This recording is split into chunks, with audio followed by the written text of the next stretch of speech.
Hello student, आपका स्वागत है आपके अपने YouTube channel JMS coaching institute में। आज हम करेंगे फिजिक्स का अगला टॉपिक, धारा घनत्व और अनुगमन वेग में संबंध। यह क्वेश्चन इस तरह से भी आता है कि विद्युत धारा और अनुगमन वेग में संबंध का व्यंजक ज्ञात कीजिए। तो दोनों तरह से हम क्वेश्चन को सॉल्व करेंगे और मोस्ट इंपोर्टेंट क्वेश्चन है आपका ये, तो इसलिए ध्यान दें। अगर वीडियो अच्छी लगे तो लाइक करें, अपने दोस्तों को शेयर करें और चैनल को सब्सक्राइब करें।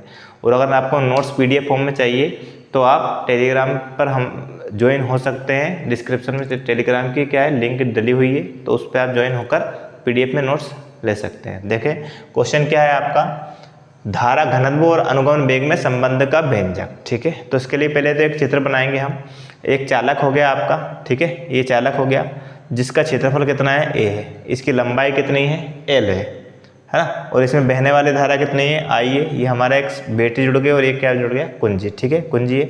अब इसमें जो इलेक्ट्रॉन है उसका ये आपका भी क्या होता है, वेग होता है, और डी क्या, अनुगमन वेग है। और प्रति इकाई आयतन मतलब एक पूरे चालक के एक छोटे से भाग है ना, एक क्यूबिक भाग मतलब इस तरह से हम लिख सकते हैं, ये एक छोटे से भाग में जो इलेक्ट्रॉनों की संख्या है वो कितनी है, स्मॉल एन है। ये हमने माना है। ठीक है, चलो हम सोल्व करते हैं, थोड़ा ध्यान दें। ठीक है, क्या है, सबसे पहले हम शुरुआत करते हैं तो लिखेंगे व्यंजक, है ना। क्या कर रहे हैं अपन, व्यंजक कर रहे हैं।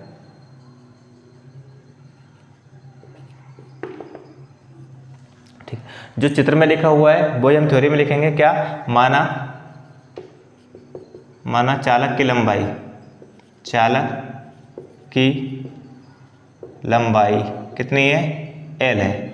मान लिया जो चालक है उसकी लंबाई कितनी है, एल है, तथा अनुप्रस्थ काट का क्षेत्रफल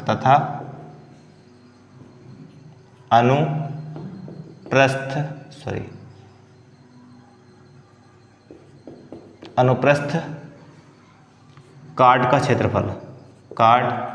का क्षेत्रफल कितना है, ए है। ठीक है, ये हमने मान लिया कि एक चालक है जिसकी लंबाई कितनी है, एल है, और अनुप्रस्थ काट का क्षेत्रफल कितना है, क्या है, कैपिटल ए है। ठीक है, आगे हम देखते हैं इसके प्रति इकाई आयतन में, इसके प्रति इकाई आयतन में किसकी संख्या, इलेक्ट्रॉनों की जो संख्या है, ठीक है, में मुक्त इलेक्ट्रॉनों की संख्या, मुक्त इलेक्ट्रॉनों की संख्या कितनी है, एन है। ये हमने मान लिया। देखो क्या माना, चालक की लंबाई एल है, अनुप्रस्थ काट का क्षेत्रफल ए है, और इसके पूरे चालक के एक छोटे से भाग में मतलब प्रति इकाई आयतन में एक क्यूबिक भाग में जो इलेक्ट्रॉनों की संख्या है वो कितनी है, स्मॉल एन है। ठीक है ना। तब चालक का आयतन, देखो आयतन का फॉर्मूला क्या होता है, लंबाई इंटू चौड़ाई इंटू ऊंचाई। ठीक है, तो ये जो क्षेत्रफल है ये क्या है, ए क्या है, क्षेत्रफल, ए क्या है आपका क्षेत्रफल। तो क्षेत्रफल में दो चीजें होती है, लंबाई इंटू चौड़ाई, या चौड़ाई इंटू ऊंचाई, ऐसा भी लिख सकते हैं, चौड़ाई इंटू ऊंचाई, ऊंचाई इंटू चौड़ाई। तो चौड़ाई और ऊंचाई ये हो गई, और लंबाई इस चालक की ये हो गई। तो क्षेत्रफल कितना, सॉरी, आयतन का फॉर्मूला होता है लंबाई इंटू चौड़ाई इंटू ऊंचाई। तो ये क्षेत्रफल में हम किसका गुणा कर देंगे, अगर लंबाई का गुणा कर देंगे तो इसमें देखो दो चीजें, क्षेत्रफल में क्या है, उसकी ऊंचाई और चौड़ाई है, और ये आपकी लंबाई हो गई चालक की। टोटल मिला क्या हो गया, लंबाई इंटू चौड़ाई इंटू ऊंचाई। ये क्या कराएगा, उसका आयतन कहलाएगा। तो चालक का आयतन कितना हो गया, ए इंटू एल, या ए एल आपका हो गया। ठीक है, अब चूंकि ए एल आयतन में इलेक्ट्रॉनों की संख्या, एल आयतन में इलेक्ट्रॉनों की संख्या कितनी है वो निकालेंगे अपन। ठीक है, में इलेक्ट्रॉनों की संख्या,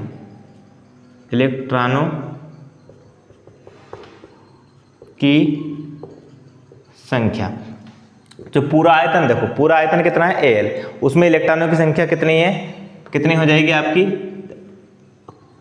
एक छोटे से भाग में कितने इलेक्ट्रॉन है, एन इलेक्ट्रॉन है, और कुल आयतन कितना है उसका, एल। तो एक छोटे से भाग में अगर एन इलेक्ट्रॉन है और कुल आयतन कितना एल है, इसमें गुणा कर देंगे तो एन इंटू एल, ये क्या हो जाएगा, पूरे चालक में इलेक्ट्रॉनों की क्या हो जाएगी, संख्या हो जाएगी, है ना। तो ये लिखा है एल आयतन में इलेक्ट्रॉनों की संख्या बराबर एल आयतन इंटू प्रति इकाई आयतन में इलेक्ट्रॉनों की संख्या का गुणा कर दिया। ठीक है, इतना आ गया आपका। अब आगे, चूंकि एक इलेक्ट्रॉन पर आवेश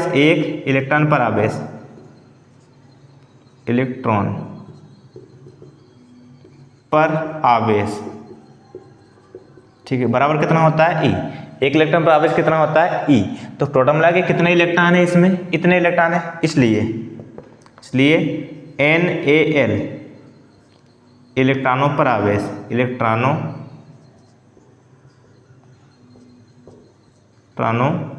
पर आवेश। देखो एक इलेक्ट्रॉन पर आवेश कितना होता है हमें पता है ई होता है, और इसका मान होता है 1.6 × 10⁻⁻19 कूलम।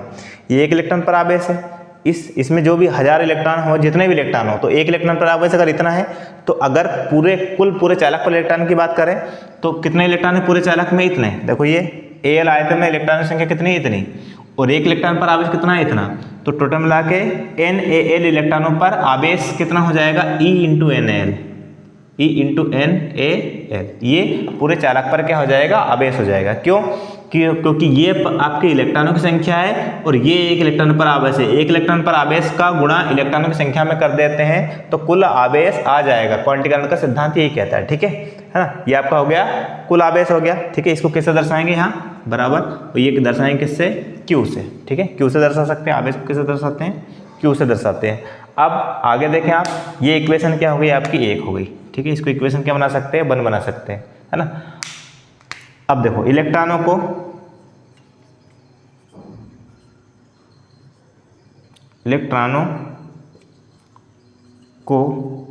L कितनी दूरी, देखो इलेक्ट्रॉनों को यहाँ से लेकर यहाँ तक ये दूरी तय करनी पड़ेगी, और ये दूरी कितनी है, L दूरी। तो L दूरी तय करने में लगा समय निकालेंगे। तो इलेक्ट्रॉनों को L दूरी तय करने में लगा समय, ठीक है। क्या निकालेंगे, लगा समय। अब चूंकि फॉर्मूला क्या होता है, हमें पढ़ा है, समय बराबर क्या होता है, दूरी बटे चाल। क्या होता है फॉर्मूला, दूरी बटे चाल। ये क्या होता है, फॉर्मूला होता है, ठीक है। समय बराबर क्या होता है, दूरी बटे चाल। तो इलेक्ट्रॉन कहाँ से इस सिरे से इस सिरे तक आएंगे, तो कितनी दूरी तय करेंगे, L दूरी तय करेंगे, और उसमें कितना समय लगेगा वो हमें निकालना है। तो समय को कैसे दर्शाते हैं, T से। समय बराबर दूरी कितनी तय कर रहे हैं, कितनी दूरी तय कर रहे हैं, L दूरी तय कर रहे हैं। तो L और बटे चाल, जो इलेक्ट्रॉनों की चाल है, जैसे ही अपने कुंजी चालू की तो इलेक्ट्रॉनों की जो चाल होगी वो किस में बदल जाएगी, बेग, मतलब एक निश्चित बेग हो जाएगा। उस बेग को क्या बोलते हैं, अनुगमन बेग बोलते हैं। तो चाल या बेग कितना होगा आपका, VD हो गया, ठीक है ना। चाल कितनी हो जाएगी, VD हो जाएगी, और लंबाई की दूरी कितनी हो जाएगी, L हो जाएगी, और ये क्या हो जाएगा, T क्या हो जाएगा, समय। एक इक्वेशन क्या हो गई, सेकंड हो गई। अब हमें पता है एक फॉर्मूला होता है, ठीक है, विद्युत धारा की परिभाषा से। कौन सी परिभाषा से, विद्युत धारा, एक मिनट,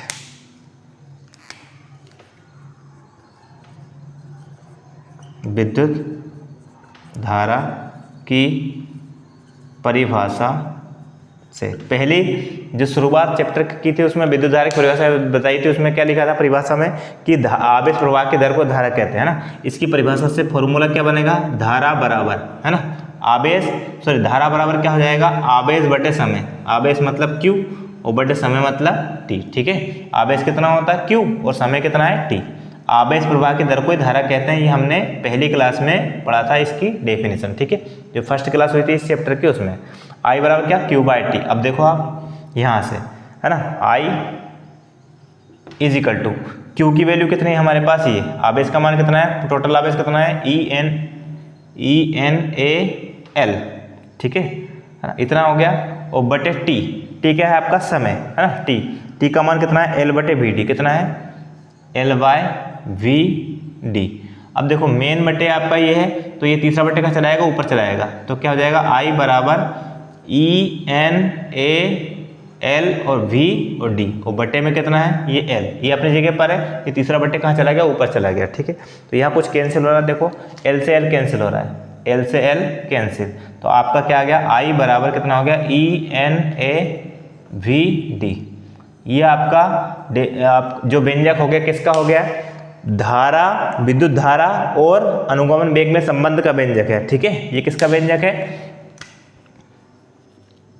यही विद्युत धारा तथा अनुगमन वेग में संबंध का व्यंजक है, ठीक है, ये तो इतना हो गया।